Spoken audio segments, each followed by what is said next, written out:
Can techniques for managing neuroplastic pain be effective in small fiber neuropathy? This was a very interesting question posed by some of my viewers on my previous videos there, and I thought I would take this as an opportunity to talk a little bit more about the role of such techniques for proven conditions like small fiber neuropathy. Small fiber neuropathy is a condition where there is a proven change medically in how the small fibers within our peripheral nervous system are affected. Now, as you might be aware, our nervous system is comprised of the really large nerves that come out from the spinal cord. But as these nerves divide and get smaller and smaller, beyond a certain dimension, the fibers themselves are classified as small fibers, typically in your hands and in your feet. And there are conditions where the nutrition or the lack of myelin or protection to these smaller fibers can make them more vulnerable to damage due to lack of nutrition or damage due to any kind of compression or pressure or injury, and that can result in a change in how the nerve signals and fires, and that kind of condition is called small fiber neuropathy. There's evidence of damage to the nerves, the speed can be affected, the quality of the signals can be affected, and it's a typical kind of neuropathic pain.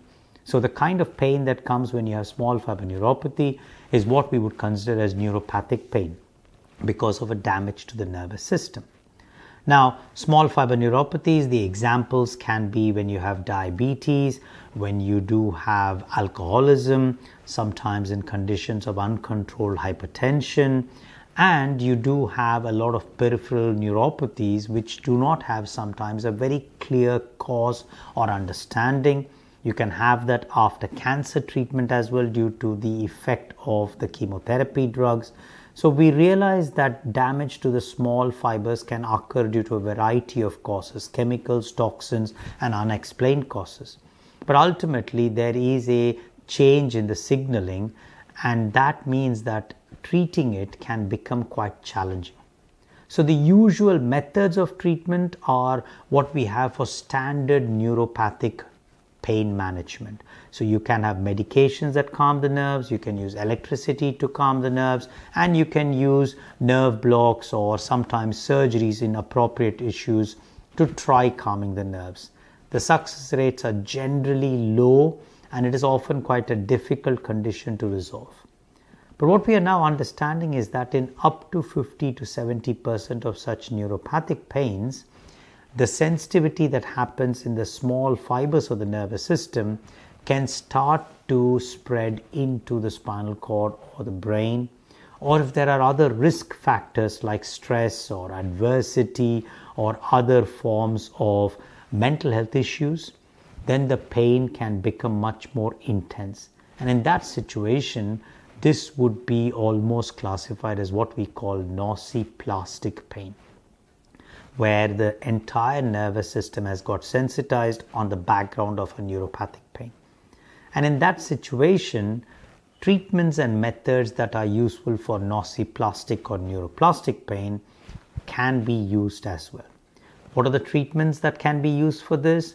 Well, it is a more whole person, lifestyle medicine based approach, which means that treatments that are looking at optimizing the sleep, treatments that are optimizing the stress management strategies, treatments that are looking at nutrition and anti-inflammatory diet, treatments that are aimed at looking at movement and gentle movement-based strategies, and finally, mind-body techniques. So typical examples of mind-body techniques may be various behavioral therapy approaches like CBT or ACT, a newer set of techniques like pain reprocessing therapy or emotional awareness and expression therapy where appropriate. You can have movement-based approaches like yoga or Pilates that could be quite helpful. Somatic tracking has been shown to have some benefit in some patients. And then, of course, when you optimize sleep, when you take an anti-inflammatory diet, when you have stress management strategies such as breathing techniques or vagal nerve modulation techniques, all of these can be very good ways of calming the parasympathetic system or using the parasympathetic system to calm the sympathetic system. So a combination of these techniques for neuroplastic, nociplastic pain can be helpful in many patients with small fiber neuropathy, and they must definitely be discussed with your pain specialist to see which one of this could actually be more beneficial for you and help make a difference with your small fiber neuropathy pain. I hope you found this video useful, and I look forward to seeing you in the next one. Thank you for watching this video. I hope you found this of value. Don't forget to hit the like button and subscribe to my channel for more videos on the understanding of pain science and lifestyle medicine.